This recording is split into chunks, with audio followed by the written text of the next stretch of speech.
Michael, first of all, I'm going to show you something. I want you to talk us through it a little bit and just tell us what memories this brings back for you. Oh, okay. Yeah, so obviously it was a huge game, wasn't it? And we had to win, really.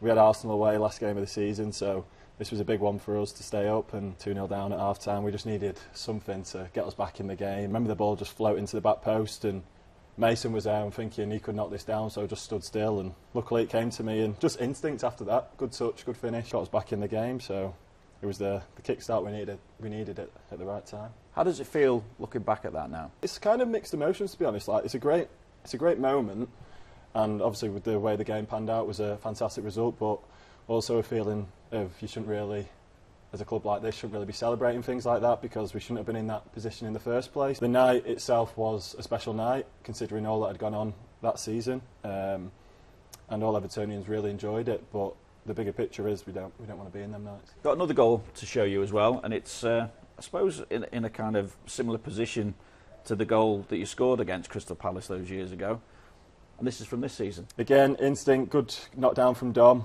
good touch actually with my knee basically, and I didn't try and hit it hard to make sure I get good contact on the ball, and I back myself finishing. I always have done. Don't always, but join in with the striker sometimes at the end of training, and I know I can hit a ball, so when I get in a position like that, I fancy myself to score, and it's just a shame this one, obviously, with what happened in the last 10 minutes. It's one of them things I'm not quite sure I'll ever understand why that happened or how it happened.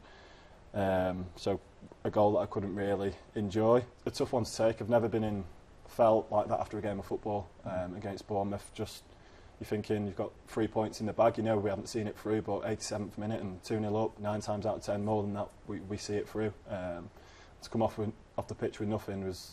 Yeah, it was devastating. I know you said at the start as well that had been hoped that game against Crystal Palace would be a massive turning point for the club.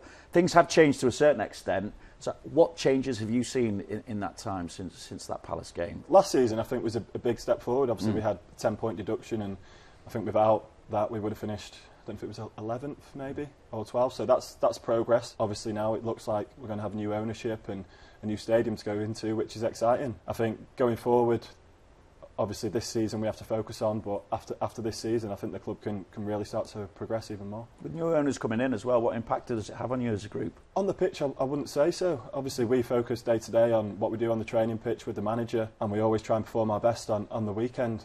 So I don't think it has an impact on us. I can't speak for everybody, but for myself personally, it won't change anything. It won't change how I work around training and in the game. I think it'll help to bring positivity amongst the whole place, here at the training ground, fans at the stadium. Hopefully there's a bit of optimism and everybody can look forward to what's ahead. Like I said, the new owners, the new stadium, there's a lot to look forward to. Does it also help to bring clarity for yourself as well and your future, because obviously the contract ends in the summer, doesn't it? Yeah, obviously I don't know what's going to happen. I'm just focusing on trying to enjoy my football. I didn't play much last year, and I've managed to get some games so far, and I'm just enjoying playing. Obviously I would prefer to be winning football matches, and that's what I'm desperate for. Is there a desire though to be part of the group that goes into that new stadium as well as a Premier League club?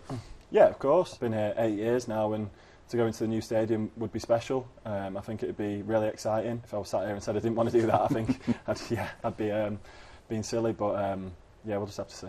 How testing is it for you as well, though? Because you mentioned not playing so much last season, and you've had that competition from Jared Branthwaite as well. So what's it been like for yourself? But obviously it's frustrating when you're not playing. Every footballer wants to play, but I think to have competition is great for everyone in the squad. Every squad needs that. I think it brings the best out in players. Obviously Jared's done really well. He's been unfortunate to be injured. He's obviously getting closer and closer, so I'm sure he'll be back playing soon. I enjoy the competition. I work hard every day on the training pitch trying to improve. Even I'm not old, but I'm 31, but I know I can still get better and better. So competition brings that out in you. You can also show the boss that goal against Crystal Palace, as you got Palace at the weekend. Just say it's not a bad idea to put me in against these, boss. No, I know. Yeah, get me up top.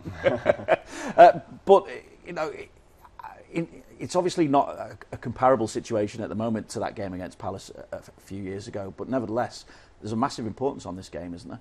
Yeah, it is.